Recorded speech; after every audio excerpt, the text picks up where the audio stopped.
Some names and details in this story have been changed to protect the anonymity and privacy of those involved. Not all of the photos were taken at the crime scene. Squamish, British Columbia. August 2013. A young woman heads into the mountains and goes missing, leaving behind only a severed safety rope on a rocky ledge. The search operation yields no results, and she is officially declared dead. But 3 years later, 2 loggers find an abandoned cabin deep in the woods, its door propped open by a heavy log.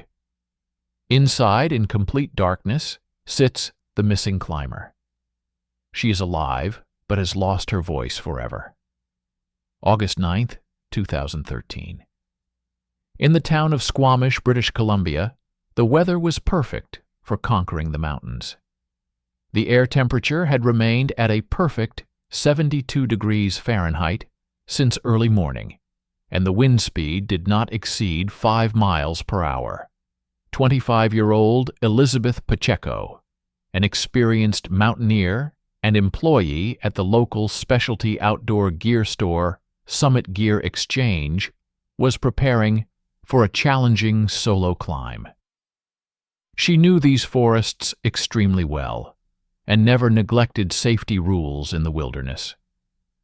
According to official police reports, at 6:15 a.m. on Friday, Elizabeth loaded a heavy backpack weighing about 45 pounds into the spacious trunk of her dark green Ford Explorer SUV. She had everything she needed for survival: a 3-day supply of food, a professional tent, a first aid kit, and high-quality mountaineering gear. On her way to the mountain range, she made only one brief stop. CCTV footage from the Chevron gas station on the outskirts of town captured her car at 6:32 a.m. The camera showed Elizabeth getting out of the car, carefully checking the pressure in all 4 tires, and then filling up the tank.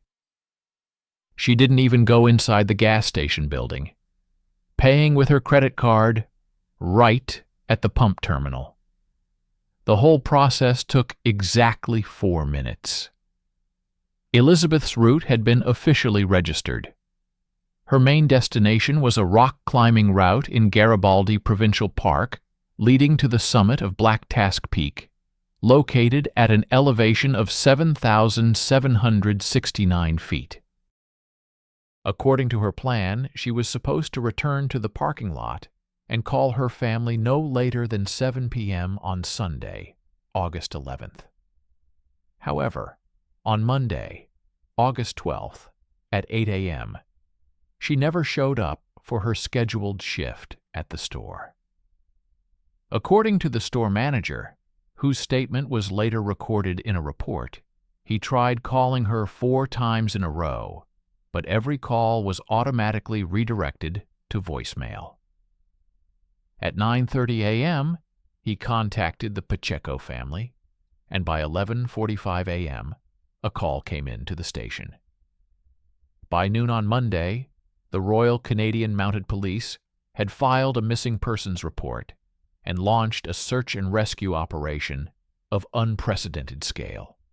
2 patrol helicopters, equipped with powerful thermal imaging cameras to scan the area, 4 professional K9 teams, and over 70 volunteers.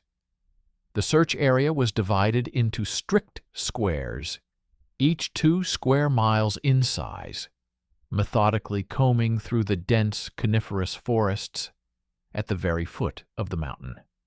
On the very first day of the search operation, at 3:40 p.m., one of the ground teams discovered Elizabeth's parked Ford Explorer at the Rabel Creek tourist parking lot. The vehicle was securely locked. Forensic experts who arrived at the scene at 4:15 p.m. found no signs of a struggle or bloodstains, either inside the cabin or around the vehicle. In the closed glove compartment lay a wallet containing $35 in cash and the missing woman's driver's license. On the 3rd day of the grueling search, August 14th at 1:20 p.m., search dogs unexpectedly picked up a scent at high altitude. On one of the most dangerous rocky ledges, the search party found Elizabeth's abandoned ice axe and a section of her sturdy safety rope. The discovery was immediately taken to the forensic laboratory. The official expert report confirmed a horrific fact. The thick nylon rope had not snapped under the weight of a human body, nor frayed against sharp rocks during the fall. All the internal fibers had been neatly, evenly, and deliberately cut with an extremely sharp tool. Someone had deliberately climbed up there and deprived the climber of her only chance for a safe descent. The legal status of the case instantly shifted from an investigation into a routine accident to a case of a probable violent abduction. The search radius was urgently expanded by another 15 miles to the south, encompassing remote and abandoned industrial areas near the Watts Point Quarry. Police detectives interviewed over 80 people, random tourists, forest rangers, employees of nearby gas stations, and volunteers from search teams. However, the harsh Canadian wilderness made its own brutal adjustments to the course of the investigation.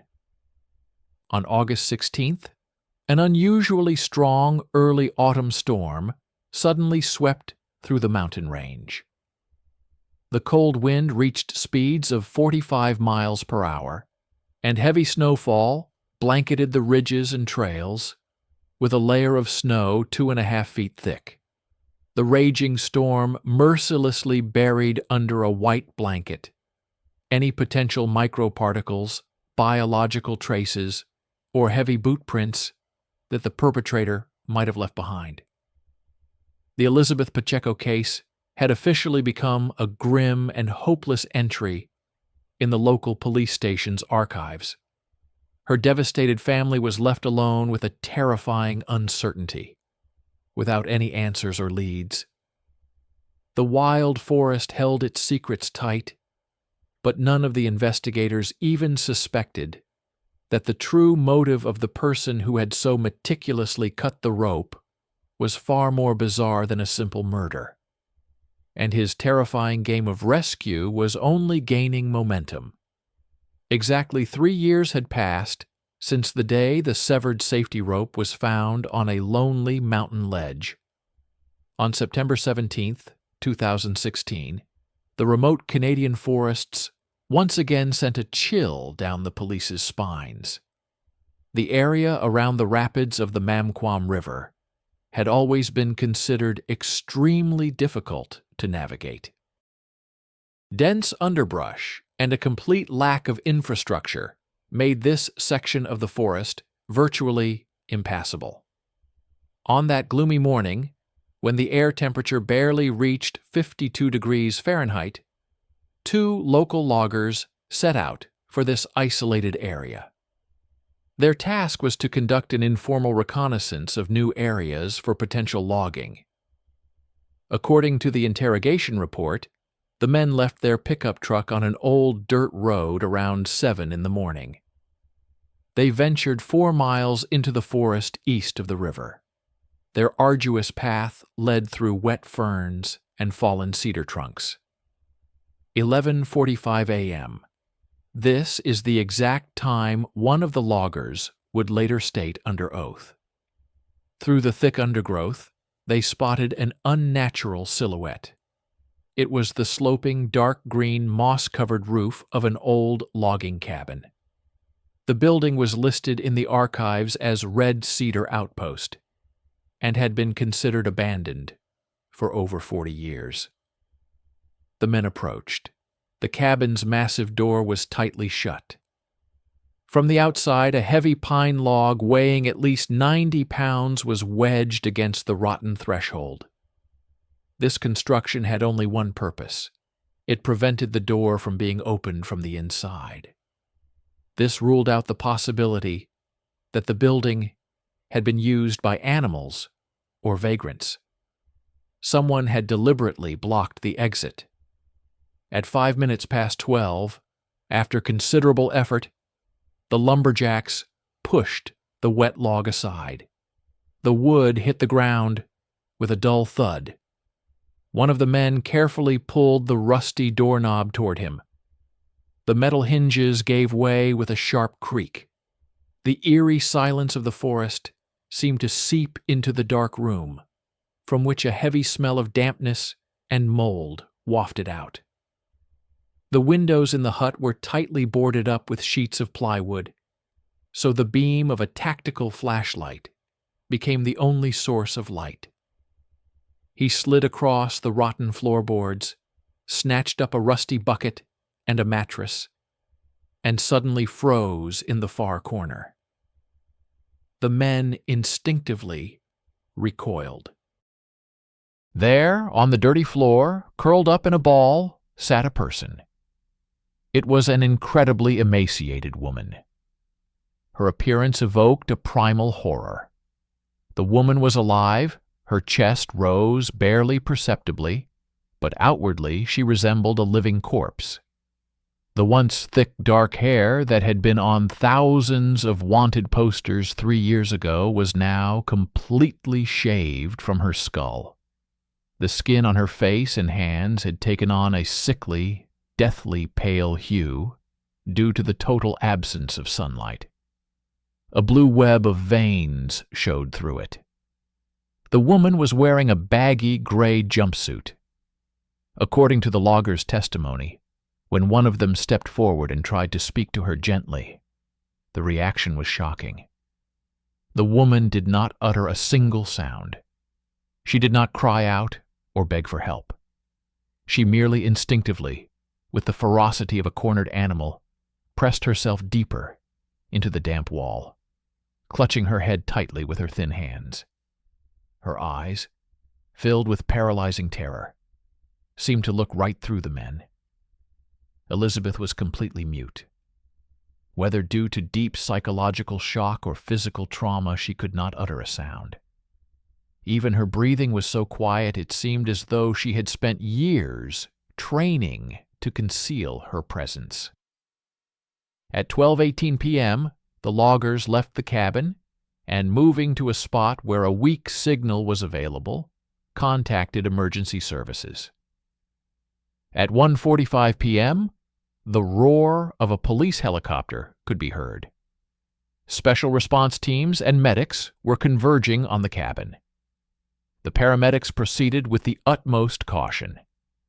At 2:10 p.m., the senior officer relayed the stunning news to headquarters via radio.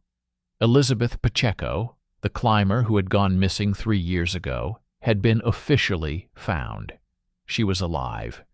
Yet the joy had a bitter aftertaste.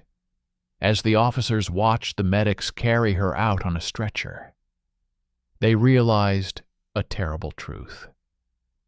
The once cheerful young woman had vanished forever into the darkness of the forest.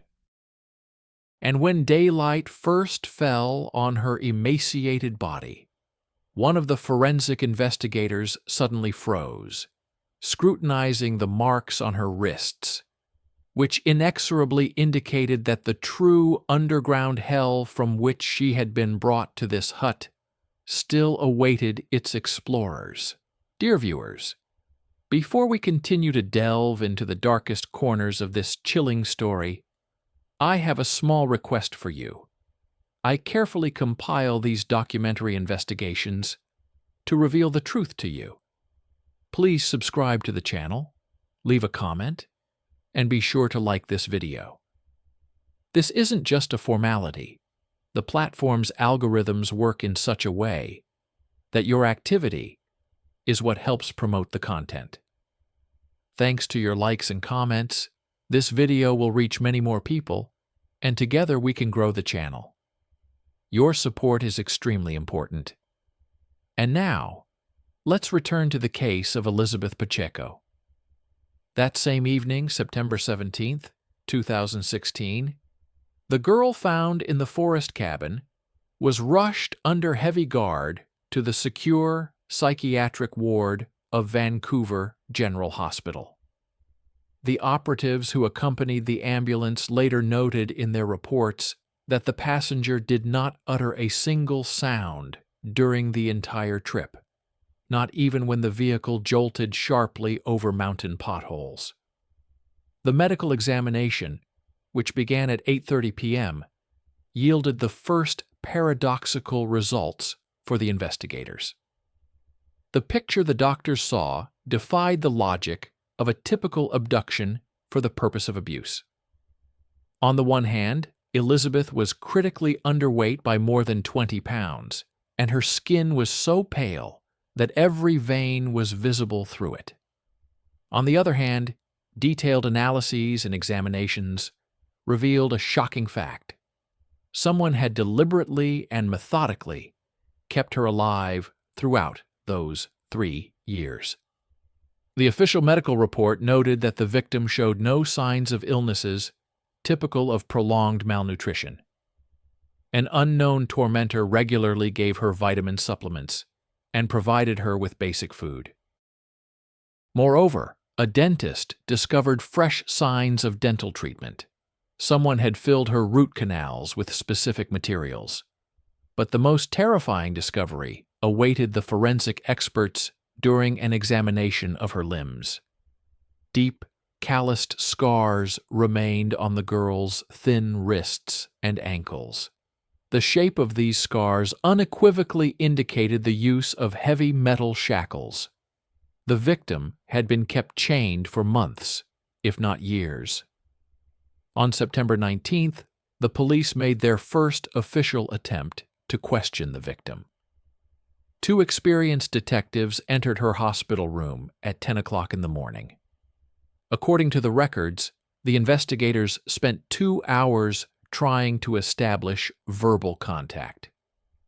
They asked simple questions, asked her to state her name or describe the kidnapper's appearance.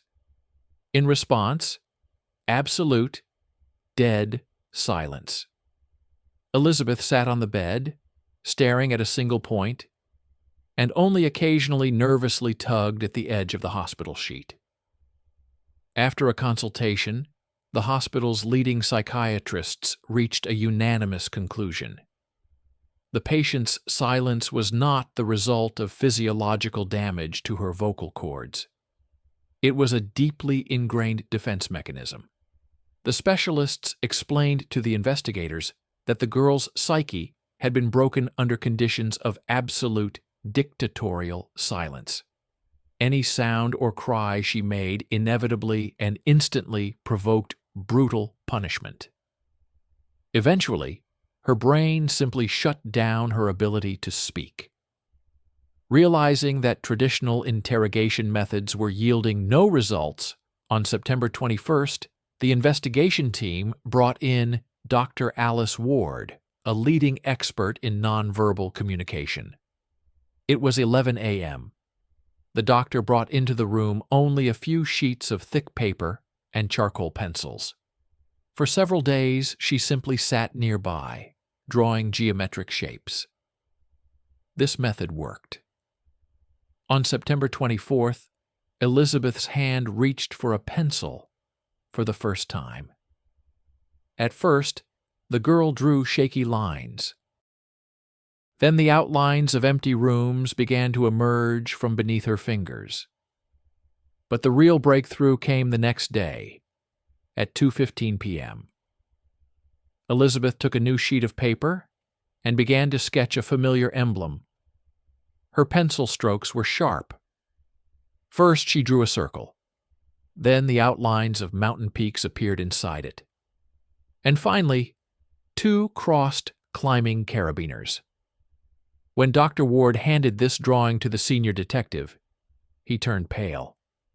It was the exact logo of the local search and rescue service, the very same organization that 3 years ago had methodically combed the forests in search of a missing climber. The realization made the blood run cold in the officer's veins. The predator was not a forest vagrant. He wore a rescuer's uniform, knew all the routes, and had been standing right beside them all this time. the investigators would have to look their own colleagues in the eye. September 25th, 2016, will forever go down in the department's history as the day the investigation took its most terrifying turn. A drawing, sketched with a piece of charcoal in an isolated ward, shattered all the detectives' theories. The realization that the emblem, drawn by a trembling hand, belonged to the local search and rescue service, struck the officers like an electric shock. A heavy silence instantly fell over the senior investigator's office. This discovery finally provided logical yet surprisingly cynical answers to questions that had haunted them for over 3 years. It was now absolutely clear how the criminal had managed to evade detection so masterfully during those first, most critical weeks. He hadn't been acting at random. The killer had unprecedented access to operational intelligence. According to the reconstruction, the maniac knew the grid of search squares on the map perfectly. He had the exact schedule of the patrol helicopters, was familiar with the dog handler's routes, and was able to eavesdrop on the headquarters' secure radio frequencies without hindrance. While hundreds of concerned people combed the forests, sincerely hoping to save Elizabeth, the predator was right among them. He wore a uniform, drank coffee with them near the tents, closely watched every step of the investigation, and confidently led the search parties down the wrong paths. The Special Cases Division launched a large-scale and completely secret internal investigation. Investigators pulled dozens of heavy boxes of documentation from the archives, dating back to August 2013. Work was in full swing around the clock behind closed doors. Analysts methodically studied lists of over 80 volunteers and rescue workers. They compared shift schedules minute by minute, checked radio logbooks, and analyzed route sheets. After 72 hours of grueling work, the circle of suspects had been significantly narrowed. The detectives' attention focused on 5 individuals, those who had access to the main command tent and had a legitimate opportunity to move freely through the forest alone without arousing any suspicion among their colleagues. While the detectives sifted through papers in the offices, a team of forensic experts continued to examine the Red Cedar outpost cabin. At first glance, it was just an old building covered in damp moss, but true horrors lay hidden beneath it. At 10:30 a.m., one of the technicians, scraping away a layer of years-old dirt from the floor, noticed a perfectly straight crack between the oak planks. Using crowbars and hydraulic tools, the experts lifted the heavy floorboards and discovered a hidden hatch leading to a deep basement. Descending into the light of powerful halogen lamps, the forensic experts found themselves in a room that stood in stark contrast to the old cottage. The basement had been professionally renovated. All the walls and the ceiling were meticulously lined with a thick layer of acoustic foam and modern industrial soundproofing materials. Even if Elizabeth had screamed at the top of her lungs, not a single sound would have been heard on the surface, a few feet above her. In the center of the room stood a metal table covered with a sterile cloth. On it, as if in a surgical operating room, medical instruments were laid out in perfect order. Scalpels of various sizes, clamps and syringes. Next to it lay a heavy electric hair clipper, whose blades still held microscopic remnants of the victim's dark hair. All evidence was carefully packed into special containers and immediately sent to the Central Forensic Laboratory. Experts conducted a thorough analysis of DNA samples, dust, mold spores, and pollen from local plants. On September 27th at 3:40 p.m., a folder marked in red landed on the chief investigator's desk. The report from the head of the expert team once again turned the entire picture of the crime upside down. Analysis of isotopes and the rate of dust accumulation on objects conclusively proved that the soundproofing and equipment under the cabin had been installed very recently. Furthermore, a detailed examination of soil samples from the victim's shoes and specific trace elements that had become firmly embedded in her skin yielded absolutely incredible results. Based on the chemical composition, Elizabeth had been transferred to this isolated forest prison only about 2 months ago. The cabin among the old trees had never been her primary place of confinement. This information hit the investigators like a heavy blow. The expert's report meant only one thing, and the thought of it was truly terrifying. All this time, more than 2.5 years after her disappearance from the mountain ledge, the exhausted climber had been in a completely different place.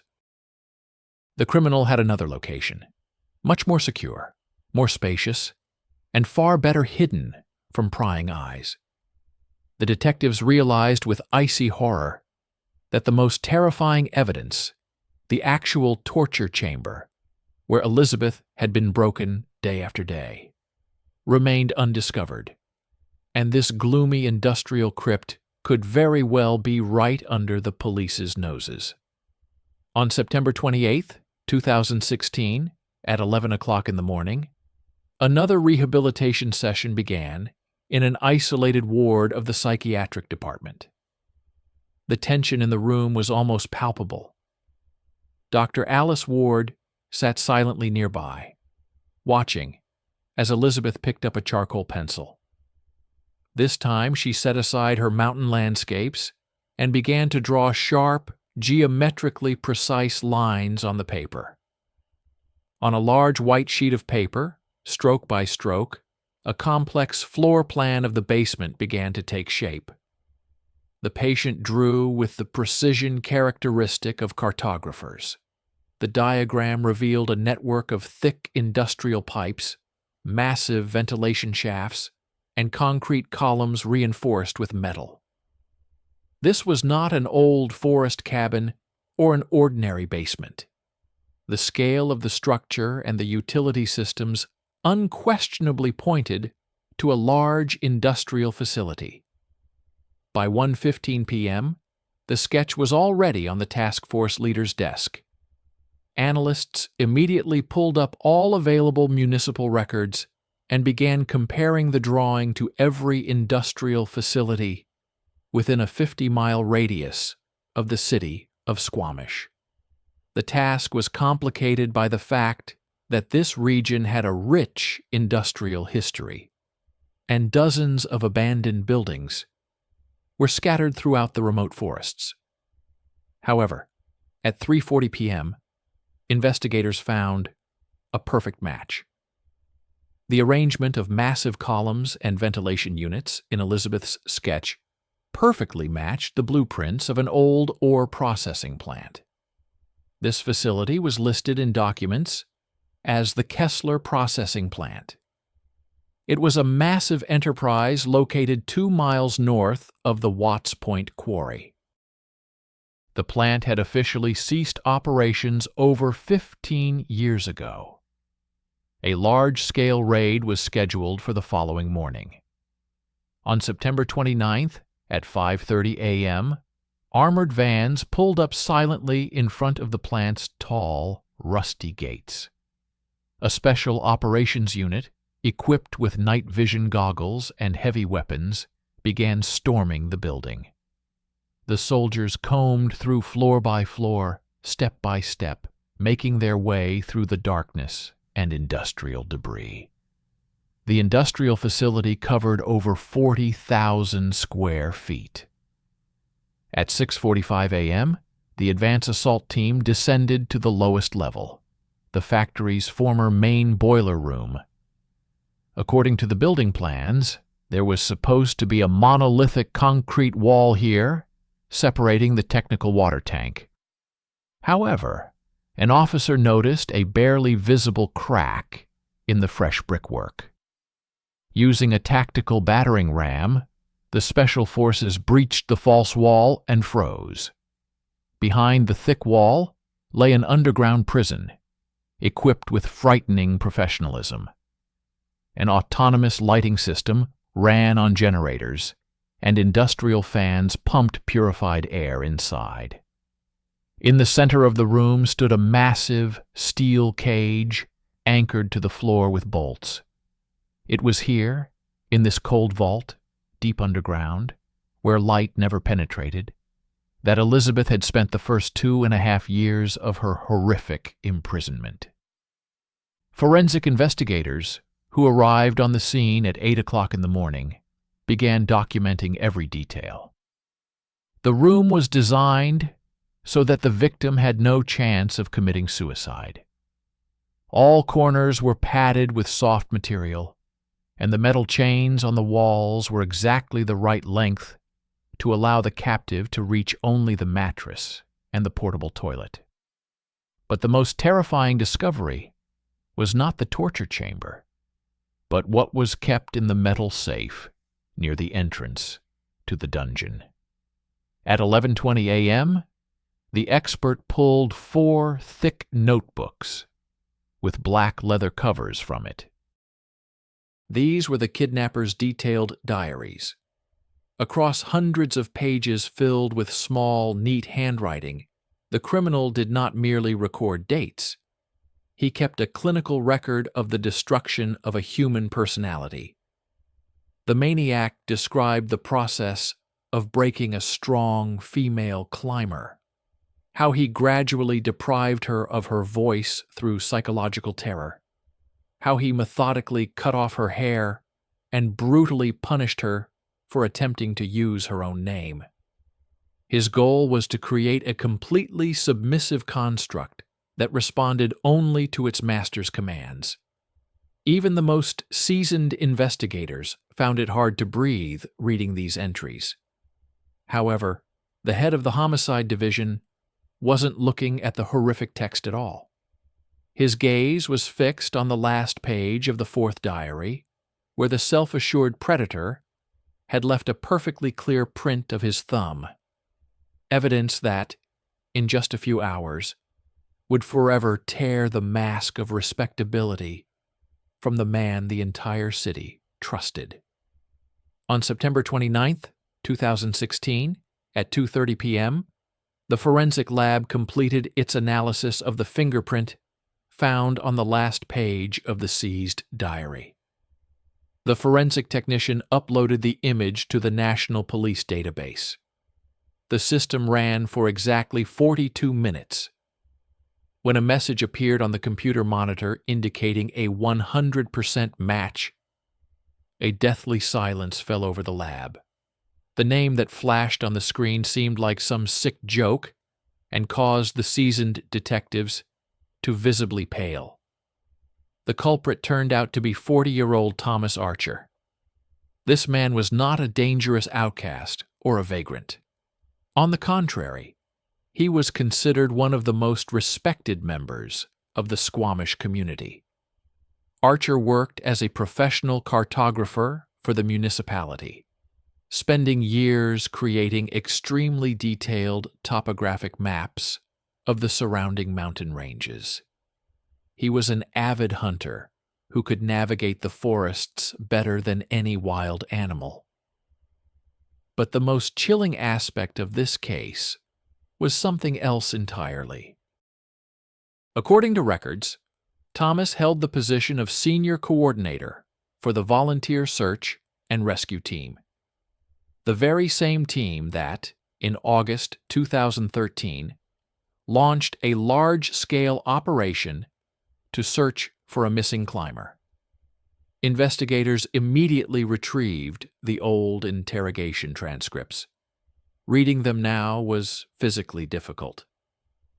On August 12th at 3 p.m., Archer was in the main command tent. Witnesses confirmed a harrowing detail.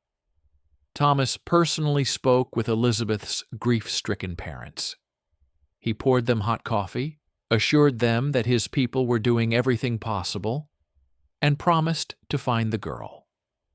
At the very moment he was looking sympathetically into the eyes of the distraught mother, her child was already sitting in Kessler's dark dungeon, chained to the concrete.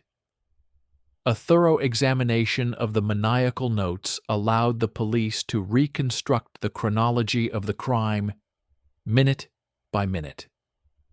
Archer did not act on impulse.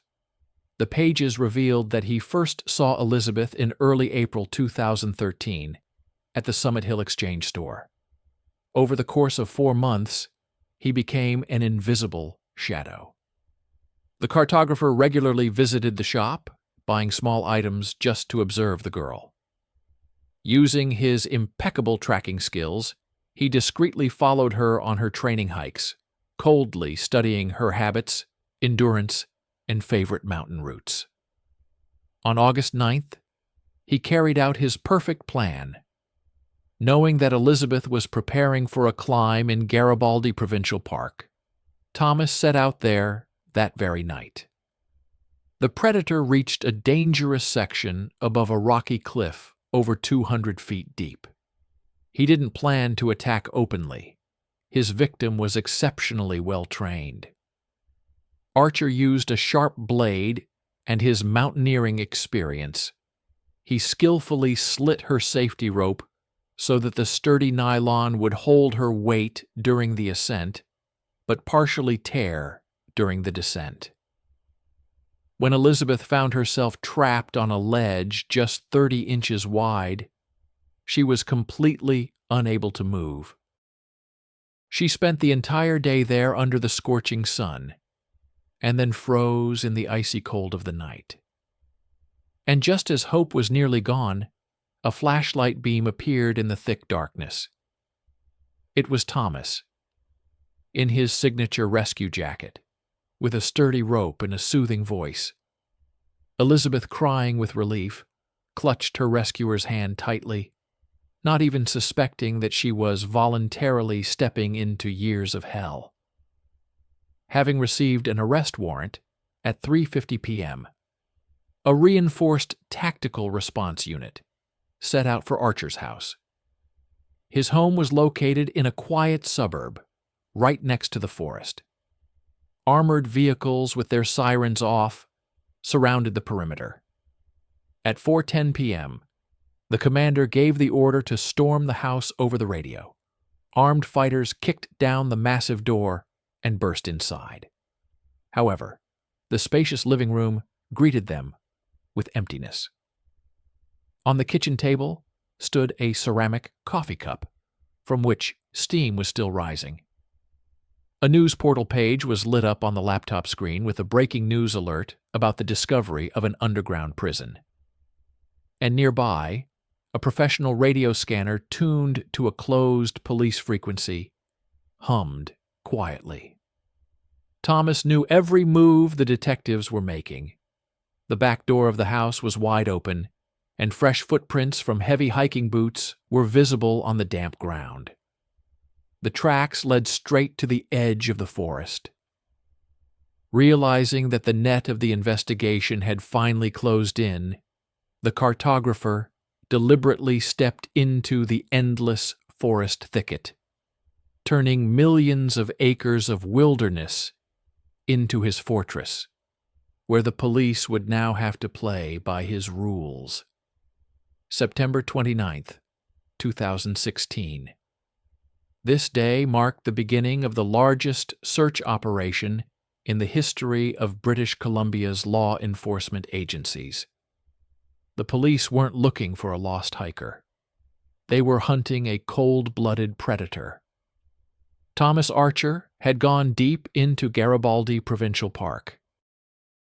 It is an area of over 500,000 acres of wilderness, impenetrable thickets, deep canyons, and jagged mountain peaks. It was his personal labyrinth, where every trail and hidden cave was known to him perfectly. By 6 o'clock in the evening, the police had set up an open-air command center. Mobile generators and satellite communication systems were brought in. 3 police helicopters equipped with thermal imaging cameras took to the air. However, the dense canopies of centuries-old trees and the rugged mountain terrain made aerial scanning nearly futile. Archer remained completely calm.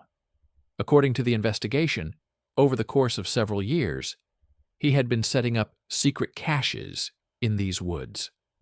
Plastic containers buried 3 feet deep held freeze-dried food, warm clothing, first aid kits, and a substantial supply of ammunition. He had turned the forest into his own fortress well in advance.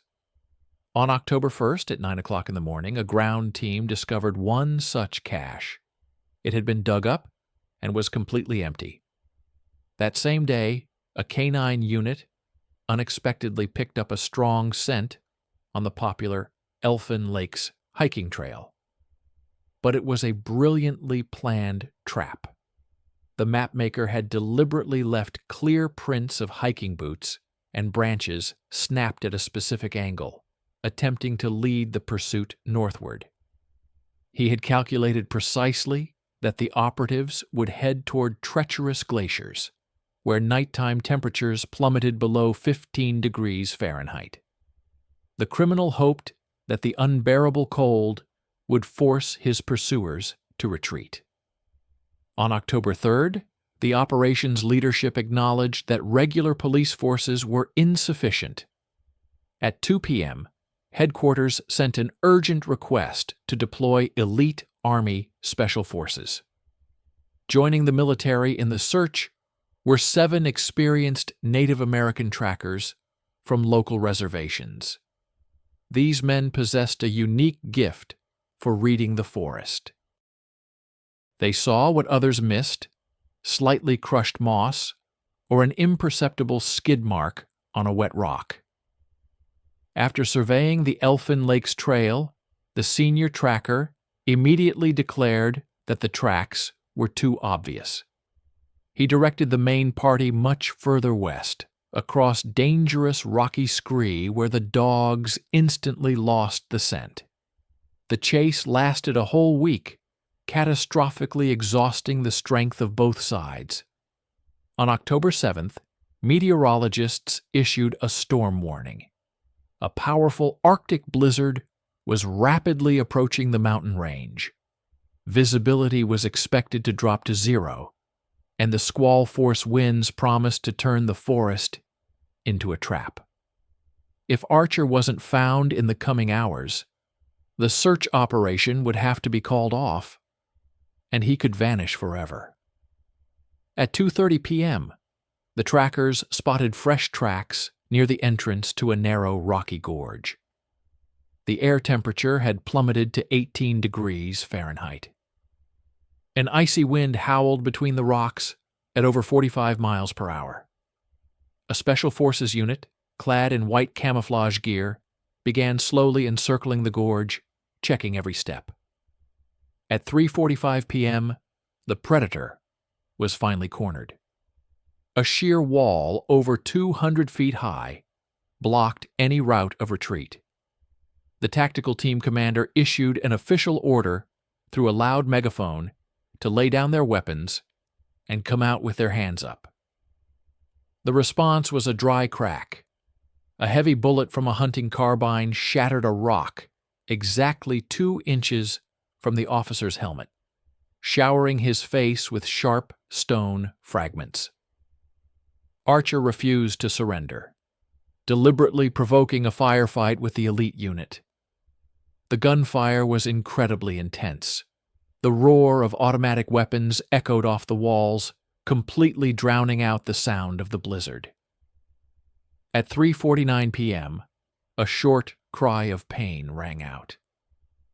A Special Forces sniper struck the shooter in the right shoulder with a precise shot. The carbine clattered out of his bloodied hands. Bleeding profusely, the 40-year-old criminal sank heavily to the frozen ground. The Special Forces soldiers instantly closed in and secured him tightly, fitting him with heavy steel handcuffs. The officer who conducted the initial search later noted a chilling detail in his report. As the predator was being forcibly pulled to his feet, he suddenly looked the guard straight in the eye and smiled almost imperceptibly, with utter cold-bloodedness. That smile sent a chill down the soldier's spine, for he suddenly realized the arrest in the forest was far from the end, and the monster had already prepared his final, most brutal surprise for them in the courtroom. The trial of Thomas Archer, which officially began on April 12, 2017, instantly became an unprecedented national sensation. From early morning, the Vancouver County Courthouse was tightly surrounded by a crowd of reporters, dozens of news vans, and hundreds of anxious local residents. People demanded answers to questions that defied comprehension. Everyone wanted to look into the eyes of the man who, for years, had skillfully worn the mask of a respectable citizen, a respected cartographer, and a rescue coordinator. A man who had personally comforted the families of missing tourists while hiding a veritable hell in his underground bunker. According to the official court transcripts, the prosecution had built a flawless, ironclad case. Step by step, with surgical precision, the prosecutor presented the horrifying evidence to the jury. Forensic photographs of the underground prison found at Kessler's abandoned factory were projected onto a large screen in the courtroom. Those present at the trial saw with their own eyes massive steel anchor bolts firmly embedded in the concrete floor, rusted remnants of thick chains, and layers of professional industrial soundproofing. Investigators also presented receipts from hardware stores confirming that Archer had been buying materials for his torture chamber for years. But the most difficult, truly traumatic moment of the trial, one that caused several jurors to openly weep right in the courtroom, was when the investigator read excerpts from the seized physical evidence. Those very 4 diaries in thick black leather bindings. Page by page, the prosecutor quoted the criminal's clinically cold, pedantic entries, in which he meticulously documented every stage of the deliberate psychological destruction of his victim. Thomas described in detail the exact methods he used to punish the young woman for the slightest attempt to utter her own name, how he methodically shaved her dark hair with an electric razor time, and again to erase any signs of human individuality, and how he ultimately transformed a cheerful mountaineer into a mute, utterly broken, and submissive creature. Witnesses who were present at the hearings later recalled one chilling detail in their interviews. During the hours-long reading of these sadistic notes, the defendant himself sat at the defense table, completely impassive. His face showed not a shred of remorse or fear of punishment. Only occasionally, with a smooth motion, did he adjust the collar of his shirt, maintaining the same icy composure with which, 3 years earlier, he had cut the safety rope above a deep abyss.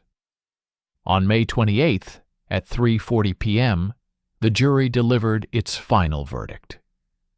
The deliberations behind closed doors lasted less than 5 hours, which is rare for cases of this magnitude.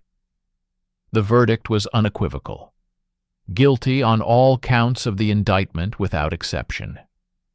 Among them were kidnapping, prolonged unlawful deprivation of liberty, systematic infliction of severe physical and psychological harm, as well as armed resistance and attempted murder of police officers during the arrest in the gorge.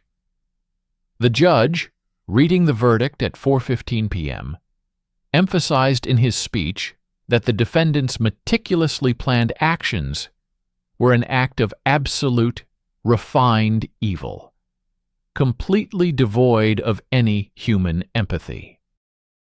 The sentence was the harshest the country's legal system allowed: life imprisonment in a maximum security federal penitentiary, with no right to petition for early release.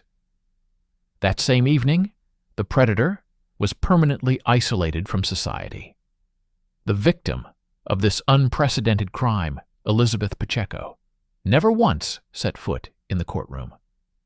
For her, the process of survival had entered a new phase, and the path to even partial recovery promised to be far longer and more difficult than any legal battle.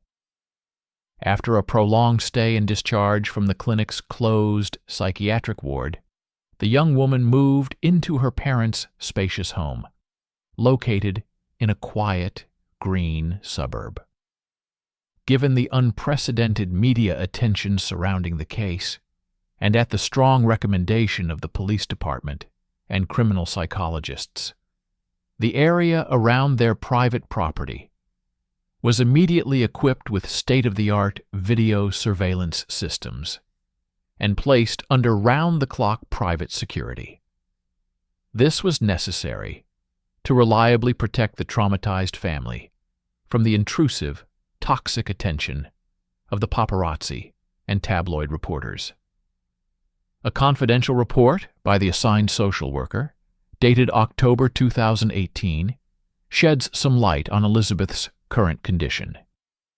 Her physical wounds, left by metal shackles, had gradually turned into pale scars. The girl received proper nutrition and was able to regain the body weight she had critically lost. Her hair, which the maniac had shaved down to bare skin for years, began to grow back slowly and tentatively, once again falling in dark waves over her delicate shoulders. However, modern medicine has never managed to overcome the most terrifying, deepest consequence of her underground captivity. Her voice did not return, despite the perfect physiological condition of her vocal cords, confirmed by dozens of the province's top specialists. Her deeply traumatized mind continued to maintain a deaf, impenetrable defense. The memory that any sound meant unbearable pain proved stronger than therapy. Elizabeth communicated with her closest loved ones exclusively through short, hastily written notes on paper and sparse gestures. In one of the last documented medical observations, her personal psychotherapist describes an extremely quiet, melancholic, and heart-wrenching scene. On a late autumn evening, Elizabeth sits alone in a large wicker chair on the open wooden porch of her safe home. She is wrapped tightly in a warm woolen blanket. The woman stares at the horizon, completely motionless, without blinking. There, far in the distance, through a light gray haze of fog, the sharp, perpetually snow-capped peaks of Garibaldi Provincial Park rise barely visible. These majestic, proud peaks were once her greatest passion in life, an inexhaustible source of adrenaline and a symbol of absolute, boundless freedom. Now, however, after thousands of dark hours spent in a damp concrete cage, they have forever become for her a silent monument to the most terrible, most cruel betrayal. The case of Elizabeth Pacheco and her kidnapper has been permanently and deeply etched into the official archives of Canadian criminal history. It has become a grim, bloody, and painful reminder for every tourist and investigator. This story has undeniably proven that the most dangerous, most ruthless predators roaming the pristine wilderness of North America do not have sharp fangs, long claws, or thick fur. They are not the massive grizzly bears or packs of feral wolves that scare newcomers. They are people, ordinary-looking people with impeccable reputations, who skillfully and patiently hide their darkest inner demons behind a friendly, sincere smile and the respected mask of noble saviors. Here, the chilling story of the long silence of the Canadian forests comes to its logical conclusion. I am sincerely grateful to each of you for walking this emotionally difficult, dark path with me, for listening attentively, deeply analyzing the facts, and sympathizing with the victim. Your engagement, your views, and your shares give me the opportunity and resources to search for new, forgotten materials and tell you the harsh truth about those chilling events that many in power would like to bury forever in dusty archives under a seal of secrecy. Don't forget to always carefully check your travel routes, be as cautious as possible even with those who seem like authoritative experts or trusted friends, and be sure to tell your loved ones the exact coordinates of where you're going. Subscribe to the channel. Stay vigilant, because new, even more convoluted and frightening investigations await us ahead. Cherish every day of your life and protect your loved ones.